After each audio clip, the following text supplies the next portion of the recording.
त्यानंतर आपल्या इचलकरंजीला ई बस आपल्याला मिळत आहे. त्या ई बसचं आपल्याला चार्जिंग स्टेशन आहे, त्या चार्जिंग स्टेशनचं नाव देण्याचं आपण परिवहन समितीमध्ये आज ठराव घेतला.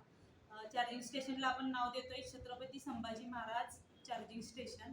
त्यानंतर जे आपलं मध्यवर्ती बस स्थानक होणार आहे त्या बस स्थानकाचं नाव पंतप्रधान नरेंद्र मोदी मध्यवर्ती बस स्थानक.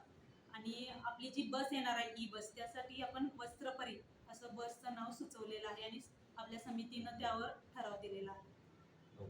आणि बस आपल्या लवकरात लवकर येणार आहे 15 ऑगस्ट पर्यंत. संभाजी महाराज चार्जिंग स्टेशन असं नाव देण्याचं सभेमध्ये आपण ठरवलेलं आहे. त्यानंतर दुसरा विषय होता तो स्टँडला आपल्या मध्यवर्ती बस स्थानक जे त्या बस स्थानकाला नाव द्यायचं आपण ठरवलेलं आहे. पंतप्रधान नरेंद्र मोदी मध्यवर्ती बस स्थानक असं नाव द्यायचं ठरवलेलं आहे.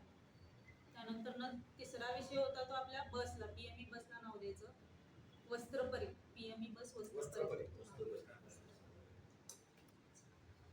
आपल्या इचलकरंजीच्या दृष्टिकोनातून वस्त्रनगरी आहे त्या दृष्टिकोनातून आपण ते नाव सुचवलेलं आहे.